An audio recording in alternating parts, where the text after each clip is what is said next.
무엇을 원만 보신불이라고 하는가? 이 원만 보신이라고 하는 말을, 보신이라는 말의 뜻을 여러분들이 잘 아셔야 돼요. 이게 보자가 무슨 보자죠? 갚을 보자죠. 그러면은 우리가 보신불이라고 할 때 벌써 들었을 때 이 단어 속에 들어있는 사상이 뜻이 뭔가를 알아야 됩니다.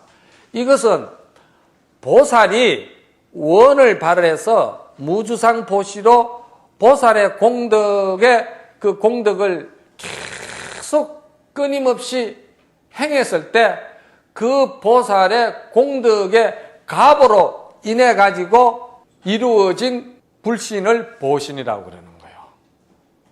여러분들이 지금 보신의 공덕을 지금 심어 나가고 있고 하고 있는 거예요. 그래서 어느 날 여러분들이 그 법안이 열릴 때는 그대로 그 보신이 드러나는 거예요. 그러니까 이거는 인과법에 해당하는 거예요. 그렇죠? 선인 선가고 악인 악과라는 거기에 사상에 해당하는 것이 보신불이에요.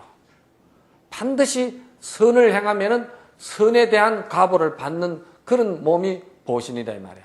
예를 들자면은 내가 오늘 선한 일을 하나 하는데 무주상 보시를 하는데 믿음도 약하고 그래서 힘들다 이 말이야. 그렇지만 두렵다 이 말이야. 중생심으로 볼 때는 나만 손해보는 것 같고 세상 사람은 그래 안 사는데 나 혼자 그래 살면 끝없이 나만 손해보는 거 아니냐 이런 생각이 들어서 두렵다 이 말이야. 굉장히 갈등이 와요. 그런데 이걸 2번 하면은 조금 재미가 나요. 3번 하면은 용기가 생겨요. 4번 하면은 자신이 붙어요. 5번 하면은 즐거워져요. 6번 하면은 남에게 멍컨해가지고 몸살이 나버려요. 이게 이제 보신의 공덕이라는 거야. 그런데 이것이 원리를 알고 이럴 때 여러분들이 참 믿음이 서지요.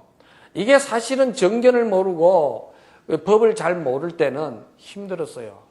스님도 젊을 때 화두를 들고 공부하면은 하도만 열심히 들면은 그냥 만병통치가 이루어져 가지고 어느 날 그냥 그 도인이 되면은 그냥 막 내 꿈에 막 세계가 그냥 벌어지는 걸로 젊을 때는 그 생각을 하고 오로지 하두를 들었어요. 그런데 그때는 그 하두 드는 것이 그 하두가 그냥 욕심이 바탕이 된 욕심 덩어리 위에서 하두가 이루어진 거예요. 지금 저는 이야기를 여러분들에게 뭐랍니까? 원력의 바탕에서 시작하라 그러잖아요. 그런데 이 법을 모르니까 나는 욕심이 된 거예요. 욕심이 바탕 위에서 하두를 드니까 견성이라는 자체도 나에게는 욕심의 대상이 되어버린 거예요. 그러면서 그 견성을 날이면 날마다 기다려지는 거예요. 그렇게 기다리지가 그게 오겠어요? 그게 욕심이 돼가 있는데 내 마음의 변화는 전혀 안 일어나고 도업은 전혀 성숙이 안 되고 그냥 세월만 보내는 거지. 그리고서 욕심만 찬 거예요. 그러니까 후원에 가서 일을 한다, 뭐 봉사를 한다, 뭘 한다 하면은 그게 전부 다 짜증나고 신경질 나고 또 내만 손해보고 내만 혹사당하는 거 같고 막 그런 거예요, 이게 전부 다. 그런데 어느 날 내가 초기 경전에서 봤는데 그냥 지대방에서 그 던져져가 있는 하나의 조그마한 책자였는데 보는데 거기에 그 초기 경전에서 나오는 자비 그 명상이라는 글에서 나오더라고. 그런데 그걸 보니까 뭐라고 나오느냐면은 남을 용서하는 명상을 하라고 나오더라고요.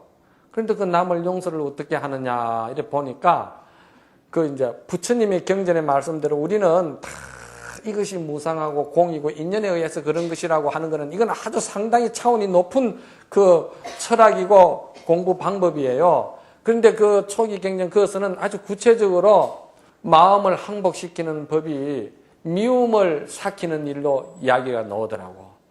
그래서 이제 처음에는 자기 자신을 위하고 자기 가족을 위해서 이렇게 이제 기도를 하는 거예요. 이건 이제 일반 신도들에게도 내가 이런 법문을 한 번씩 해주는데, 그러니까 기도를 할 적에 가족을 이해를 해주려고 그러고, 가족을 먼저 그 아픔을 그 제거해주고 가족이 바라는 바가 뭔지를 내가 먼저 살펴서 그 바라는 바가 이루어질 수 있도록 항상 머리 위에 올려놓고 가족의 기도를 해주는 거예요.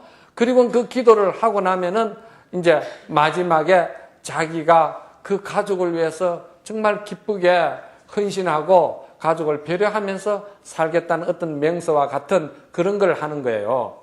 그런데 그것까지는 그냥 뭐 할 수 있겠더라고요. 그런데 마지막에 그게 탁 멘토가 들어가는 게 뭐냐면은 세상에 와가지고 가장 보기 싫은 사람이 있고 세세생생토록 안 만나고 싶은 사람이 있는데 그런 사람이 있을 때 그 사람을 위해서 간절히 기도해 주라는 거예요.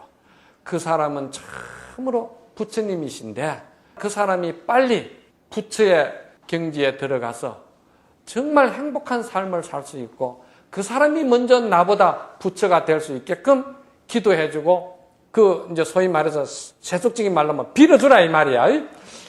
그 보는 순간에 아주 내가 머리가 반짝했어요. 아, 이거 정말 좋은 수행법이구나. 그래가지고 이제 선방에 앉아서 하두를 들다 말고 이 좋은 생각을 가지면은 하두가 더 잘 들리겠다 싶어서 그걸 한 거예요. 했더니 그거 가족을 위해서 하는 건 아주 순탄하게 순경제로 잘 나갔어요. 그런데 남을 미운 사람을 딱 떠올려가지고 그 사람이 나보다 먼저 성불 하게끔 만들어주고 그 사람을 내가 먼저 존경해야 된다는 거를 머리 위에서 하는데 이게 겉도는 거예요. 겉돌더라고. 그러면서 또 한번 해보고 하는데 그걸 이제 생활 속에서 내가 한번 이제 또 실전도 한번 해봤는데 전혀 안 먹히는 거예요. 그러면서 나중에는 어떤 생각이 들었냐면은 내가 아주 위선자 같은 생각이 들더라고요. 굉장히 갈등이 와요. 굉장히 고통이 오더라고. 내가 이것도 하나의 내가 도가 욕심이 돼가지고 도를 내가 만들기 위해서 이것도 하나의 내가 방법론으로 그냥 하는 것 뿐이지 진심으로 내 마음에 눈물을 흘리면서 진심으로 그를 먼저 부처가 돼야 된다는 원력과 이런 것은 전혀 없으니까 내 자신이 나를 반조해 볼 때 내가 굉장히 그냥 위선적이고 아주 이상한 사람이 되어버리더라고. 그래서 그럴 때 나에게 찾아오는 게 뭐냐면은 굉장히 눈물이 나더라고. 엄청나게 내가 울었어요. 그래 이제 그 눈물을 계속 흘리면서 그러다 보니까 생각이 조금씩 쉬워지더라고. 그런데 어느 날 가서는 그게 정말 그 사람이 먼저 성불해야 되겠구나. 그 사람이 먼저 성불해야 된다는 원리를 전에는 몰랐던 것도 아니지만도 지금에 깨달을 때는 다르더라니까. 전에는 욕심으로 네가 먼저 성불해야 된다는 생각을 함으로 인해 가지고 나도 성불한다더라. 그러니까 내가 그걸 너 어쩔 수 없이 해야 된다는 생각이 했는데 지금은 생각하니까 그게 아니야. 세상의 진리라는 것이 네가 먼저 성불을 해야 정말 내가 성불할 수 있다는 것을 갖다가 진실로 내가 알게 되더라니까. 그게 제가 말씀을 드렸듯이 그게 진지하고 진실하게 참으로 그게 보살의 마음이었고 부처님의 자비고 그것이 참으로 이타행이 바로 자신을 위하는 상구보리였다는 것을 갖다가 알게 되는 거예요. 어떤 철학적으로 관념적으로 그냥 아는 것이 아니고 지식으로 그냥 눈물을 많이 흘렸어요. 하여튼 엄청나게 울었어. 부끄러운 이야기지만 그렇게 하고 나서 그 자리에 그것이 살며시 들어오더라니까. 그러고 나서 참 그대로 나중에는 이제 하두를 들었어요. 그런데 하두를 드는데 하두 드는 힘이 달라져 버려. 아주 달라져 버려. 그러니까 평소에 보던 산인데 그 산이 눈물이라는 빗물로 가지고 한번 그 산을 씻고 나니까 그 산 색깔이 달라지더라니까. 그게 이제 원력이 들어오고 보살심이 들어오면서 그 하두 드는 힘이 아주 강해지는 거예요. 그런데 그때는 기다림도 없어져요. 오로지 내가 이거 할 뿐이구나. 이게 이제 보신의 길로 가는 거예요.